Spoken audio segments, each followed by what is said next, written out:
इंदौर नाम का एक गांव में भूपिंदर नाम का एक आदमी था। भूपिंदर बांस से तरह तरह के खिलौने बनाकर बेचता था। भूपिंदर का एक बेटा भी था, सुरेंद्र। सुरेंद्र उसके पापा को हर रोज खिलौने बनाते हुए देखता था। क्यों बेटा सुरेंद्र, तुम रोज यहीं पर बैठकर मुझे देख रहे हो? स्कूल नहीं जाना है क्या? अरे पापा, स्कूल में कुछ भी नहीं पढ़ा रहे हैं। अगर मैं तुम्हारे जैसा बैम्बू से खिलौना बनाने सीख लिया तो हमारे कारोबार बढ़ सकता है, सोच लो। तुम ठीक कह रहे हो बेटा, आओ तुम्हें सब कुछ सिखा देता हूँ। ऐसा भूपिंदर ने सुरेंद्र को पूरा काम सिखा देता है। फिर एक दिन सुरेंद्र ने बोला, अरे पापा, तुम कितने साल यही खिलौने बनाओगे? क्यों ना हम कुछ बड़ी अच्छी गाड़ी बनाएं, जिससे हमारा कमाई भी बढ़ जाए। मैं सोच रहा हूँ क्यों ना हम एक बांस का ऑटो बनाकर यात्रियों को लेके जाएं। आइडिया तो बहुत अच्छा है बेटा, चलो ऐसे ही करते हैं। ठीक ऐसा सोचकर दोनों बाप बेटे मिलकर 2 दिन में एक बांस का ऑटो बना देते हैं और उसको गांव के ऑटो स्टैंड पर लेके जाते हैं। वहां पर ऑटो को खड़ा करके चिल्लाने लगे, आओ गांव वालों, आओ, नया बांस का बनाया हुआ मैजिकल ऑटो, इस पर चढ़ो और मजा लो। आओ आओ, जल्दी आओ। ऐसा बोलते ही वहां पर सभी ऑटो ड्राइवर्स हंसने लगे। बड़ा आया बांस का ऑटो वाला, क्या ये चलेगी या धक्का मारना पड़ेगा? ये सब सुनकर कोई भी यात्री उस बांस के ऑटो पे बैठने के लिए तैयार नहीं थे। ऐसा ही 1 महीना हो गया। फिर एक दिन एक स्वामी जी ऑटो स्टैंड पर आए। बेटा, मुझे कोई भी बगल के गांव में मंदिर तक छोड़ देंगे? मेरे पास पैसे नहीं हैं। स्वामी जी के पास पैसे नहीं हैं, तो क्या है आपके पास? आशीर्वाद। स्वामी जी, आप एक काम करो, आप पैदल ही निकल जाइए, कल तक पहुंच जाएंगे। उसकी बातों को सुनकर भूपिंदर ने ऐसा बोला, स्वामी जी, मेरे बैम्बू ऑटो में चढ़िए, मैं आपको वहां पर छोड़ देता हूँ।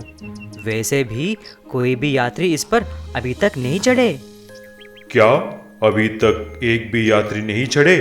तुम घबराओ मत बेटा, जल्दी ही तुम्हारे ऑटो का महत्व पूरा गांव जान लेगी।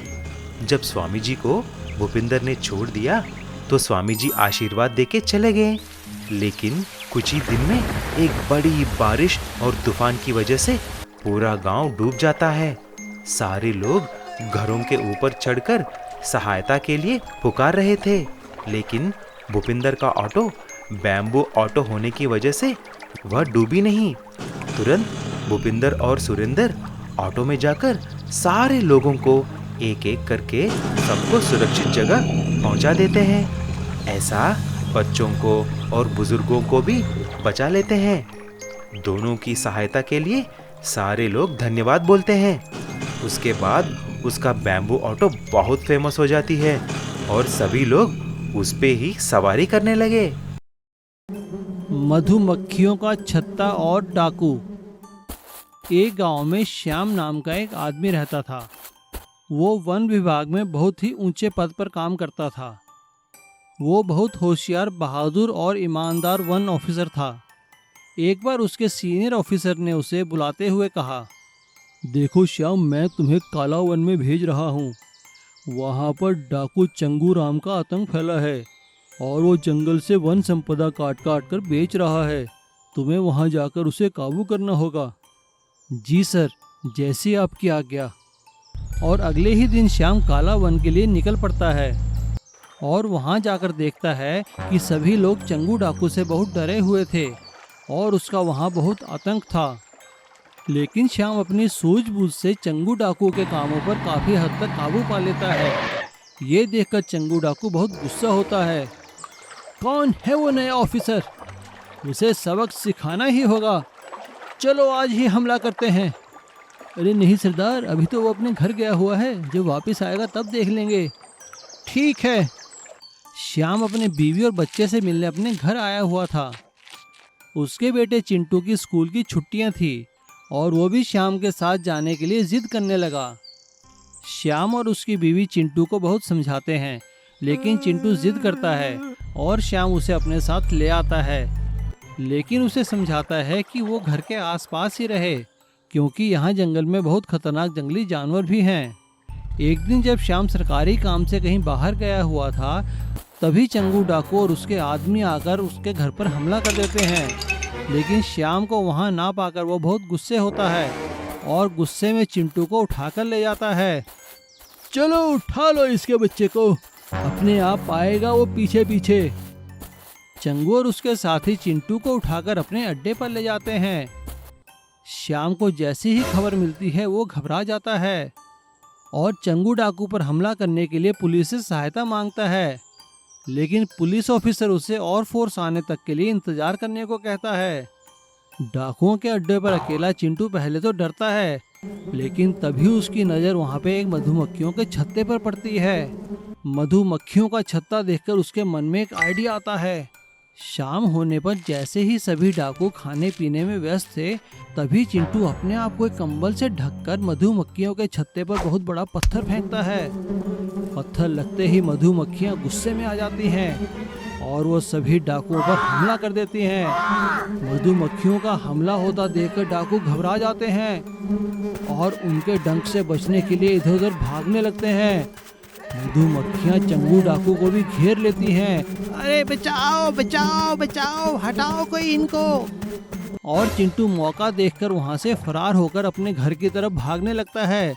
तभी आधे रास्ते में उसे अपने पापा और पुलिस मिलती है। चिंटू उन्हें डाकुओं के अड्डे के बारे में बताता है। पुलिस डाकुओं के अड्डे को घेर लेती है, लेकिन पुलिस का आधा काम तो मधुमक्खियों ने ही कर दिया था।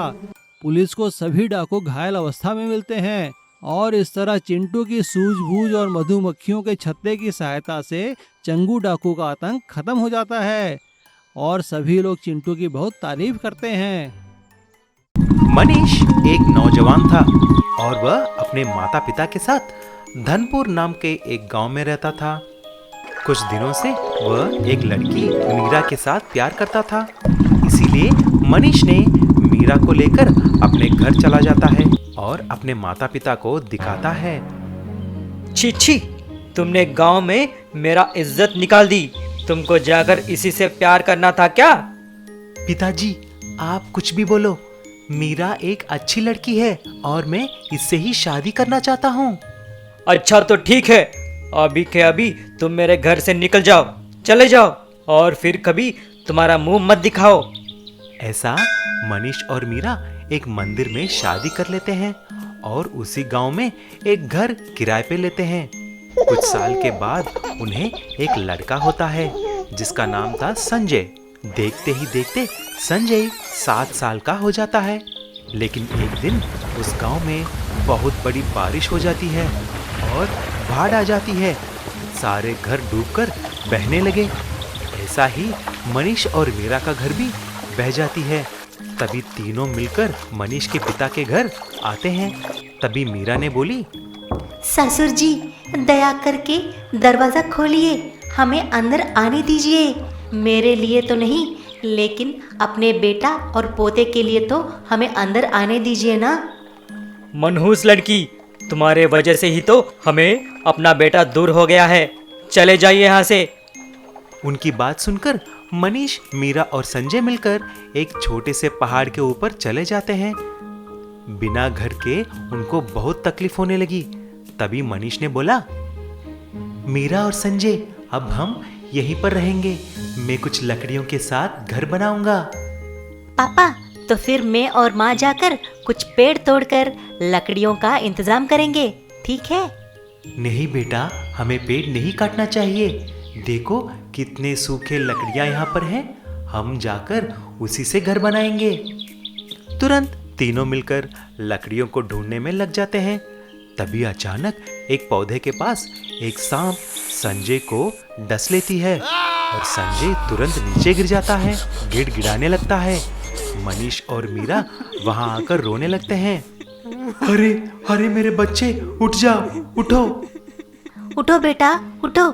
जी, जल्दी इसको हॉस्पिटल लेके जाइए। तभी एक जादुई बांस का पेड़ से आवाज निकलने लगती है। मनीष और मीरा, आप घबराइए मत। मैं एक जादुई बांस का पेड़ हूँ। आपने जो पेड़ों के बारे में बोला है मैंने सुन लिया है, इसीलिए आपको मैं एक जादुई घर बनाकर देने के लिए सोच रहा हूँ। आप मन में एक घर सोचकर आंखें बंद कर लो। जब मीरा और मनीष आंखें बंद किया तो उनके सामने एक अद्भुत सुंदर बांस से बना हुआ घर बन जाता है और संजय भी उठ जाता है। अरे माँ, मैं तो अभी अभी सोया हूँ, इतने में आपने घर बना दी। उसकी बातें सुनकर मीरा और मनीष हंसने लगे और जादुई बांस के घर में रहने लगे।